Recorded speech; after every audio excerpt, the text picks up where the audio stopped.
ইরানের মাটিতে মার্কিন কমান্ডো ভূপাতিত পাইলটকে উদ্ধারের রুদ্ধশ্বাস অভিযান। প্রিয় বন্ধু, মধ্যপ্রাচ্যের আকাশে বৃহৎ যুদ্ধের ঘনঘটা। গত শুক্রবার রাতের অন্ধকারে যা ঘটল তা কোনো সাধারণ আকাশযুদ্ধ ছিল না। এটি ছিল সময়ের বিরুদ্ধে এক রুদ্ধশ্বাস দৌড়। একদিকে ইরানের মাটিতে লুকিয়ে থাকা এক মার্কিন পাইলট, অন্যদিকে তাকে খুঁজে বের করতে মরিয়া ইরানি বাহিনী। ঠিক সেই মুহূর্তে তেহরানের হুঁশিয়ারিকে তোয়াক্কা না করে ইরানের সীমান্ত দিয়ে ঢুকে পড়ল মার্কিন স্পেশাল ফোর্সের হেলিকপ্টার। শুরু হলো এক দুর্ধর্ষ রেস্কিউ মিশন। ঘটনা শুরু হয় যখন আমেরিকার একটি শক্তিশালী F-15 যুদ্ধবিমান ইরানের আকাশসীমায় ভূপাতিত হয়। বিমানটিতে দুজন ক্রু সদস্য ছিলেন।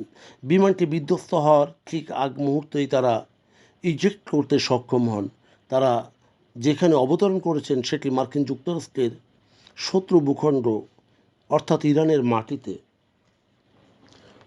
পাইলটকে খুঁজে বের করতে ইরান এবং যুক্তরাষ্ট্রের মধ্যে যেন এক অদৃশ্য প্রতিযোগিতা শুরু হয়।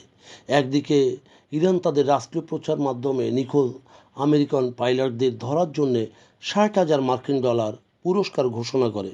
অন্যদিকে পেন্টাগন কোনো ঝুঁকি না নিয়ে দ্রুত তাদের সবচেয়ে দক্ষ স্পেশাল কমান্ডো পাঠিয়ে দেয়। অপারেশনটি অত্যন্ত ঝুঁকিপূর্ণ। দ্বিতীয়টি হলো মার্কিন সামরিক হেলিকপ্টার এবং নিচুতে উঠতে সক্ষম একটি ফুয়েল ট্যাঙ্কার বিমান এই অভিযানে অংশ নেয়। ইরানি বাহিনী হালকা অস্ত্র দিয়ে বাধা দেওয়ার চেষ্টা করলেও মার্কিন কমান্ডোরা সফলভাবে একজন পাইলটকে উদ্ধার করতে সক্ষম হয়। অন্যজনের ভাগ্যে কী ঘটেছে তা নিয়ে এখনও ধোঁয়াশা কাটেনি।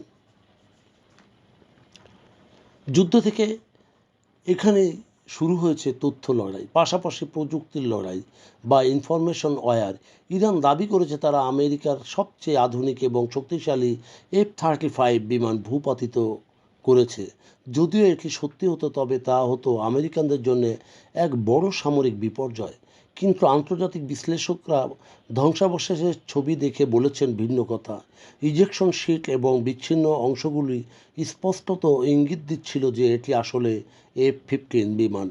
যদিও মার্কিন সরকার এখনও ঝটিকা অভিযানের খবর নিয়ে মুখ খুলছে না, তবে এই ঘটনা পুরো মধ্যপ্রাচ্যের সমীকরণ বদলে দিচ্ছে। গত কদিনে মার্কিন প্রশাসন এবং ডোনাল্ড ট্রাম্পের পক্ষ থেকে ইরানকে প্রস্তর যুগে পাঠিয়ে দেওয়ার যে হুমকি দেওয়া হয়েছিল, এই গোপন কমান্ডো কি সেই বড় সংঘাতের শুরু?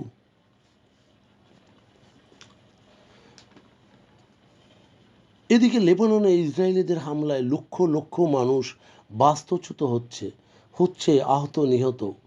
অন্যদিকে হরমুজ প্রণালীতে নৌ চলাচল প্রায় বন্ধ এবং 5% হয়তো চালু।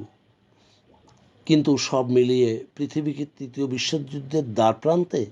বন্ধুরা, মার্কিন কমান্ডোদের এই গোপন অভিযান কি সংঘাতে আগুনে ঘি ঢালার নামান্তর? ইরান কি এর প্রতিশোধ নেবে? আপনার কি মনে হয় কমেন্টে জানান। প্রিয় বন্ধুগণ, যদি আমাদের এই তথ্য গল্প আপনার ভালো লাগে তাহলে লাইক এবং শেয়ার দিন, এবং এখন আজ আমাদের সঙ্গে থাকার জন্যে ধন্যবাদ। আমাদের ফলো দিন এবং সাবস্ক্রাইব করুন।